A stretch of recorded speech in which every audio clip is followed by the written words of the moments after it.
Your character in this movie, Kelly, she's a very interesting person. Yeah. And it's kind of weird, you know, when people look at celebrities or on the outside, they think, wow, that is so great. Yeah. But you don't realize some of the problems or things they got going on in their life.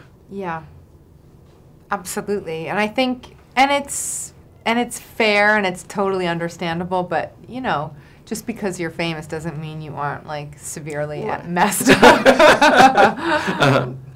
And like you said, we see the things going on, like with her and her husband. Yeah. I mean, you know, they've got, it's weird, you can tell they love each other, but there are just some problems. Well, that's what was so interesting to me about the movie was that, you know, to see a long-term relationship that was breaking down, and you saw the love, but you saw all, like, years of resentment and issues and unsolved things, and you just watch how it, you know, that was fascinating to me. It's not like, because normally in a movie you see a perfect marriage or a terrible marriage. Right, yeah. It was nice to see kind of more of a realistic one. Mm-hmm. What's it like for you? I mean, just getting up there singing and doing your thing country style. It was really, really fun. It was very challenging and very exhilarating. Mm-hmm. And it was just like, you know, one of these crazy things where you think, wait, I'm 37 years old. Like, what? How am I just, like, and now I'm like, you know, it was just so much fun to discover that whole world, and I just loved it. Right. Now, I've got to ask you another question. To my understanding, it was what you learned how to play guitar for this film. I did, yeah. Had never played before? Never, no. I'm getting a guitar for Christmas. You are? Yes. What is your advice to somebody who's never played before?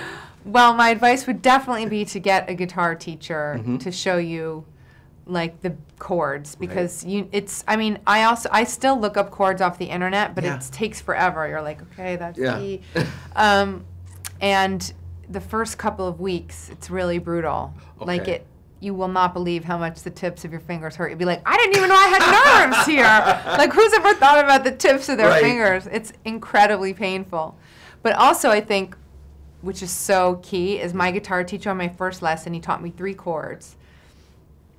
And I think it was Stand By Your Man. Oh, okay. So he's like, now sing along to yourself. So even though it was taking me like 5 minutes in between to change chords, I was singing along to myself, and it made it like, wow, I can't believe I'm actually doing this. So start with something you can sing along to. Okay, yeah. Because I know I keep thinking about the same thing, like, okay, I can't, you know, but... it kills, but it's then when you start doing it, it's so much fun. It's very relaxing, and it's great. Yeah. And then, what kind of guitar are you getting? Actually, I'm getting a bass guitar. A bass guitar. Cool. It was like, I always just wanted to do it, and I've always been like a big Paul McCartney fan. So it's I like, it. And by doing it left-handed, it's like, okay, great. Oh, you're cool. You're cool. We can start our own band. Perfect. You've got the guitar, I've got the bass. What do you think? I think we're on. Fantastic. It's a deal. Gwyneth and Greg in Detroit. That even sounds good. It does. For you, how was it? Because obviously you're a singer, performer yourself, you're out there. But this time you're playing the, not only husband, but manager, the guy behind the scenes. What was that like for you, basically, to switch hats? It was good. You know, it certainly gave me a new appreciation of management. Yeah. And what they have to deal with. I don't think I had quite that appreciation before. Right. I approached it as James being the adult in the movie. Everybody else was sort of he was sort of like the little Dutch boy with his finger in the dike, in a lot of ways.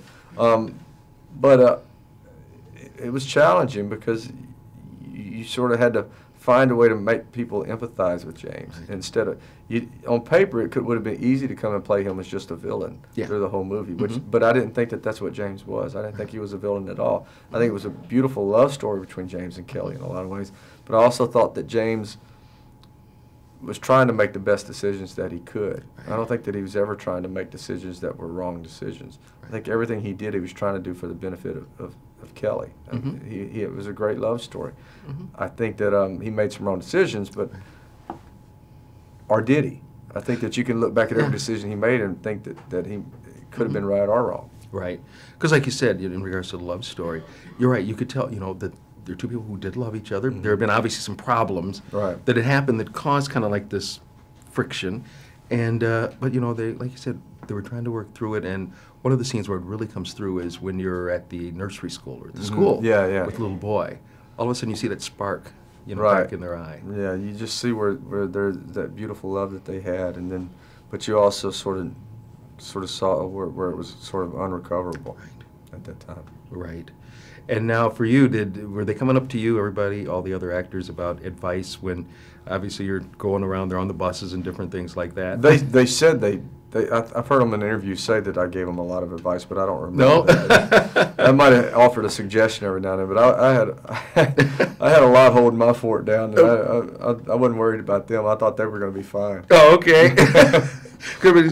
I made the joke to the young lady who's in the movie. I said, the funny scene, of course, is when she goes up to the main bus, you know, to knock on, ready to get on, and you're going, nah, honey. Yeah, this isn't for you. Yep. Yeah.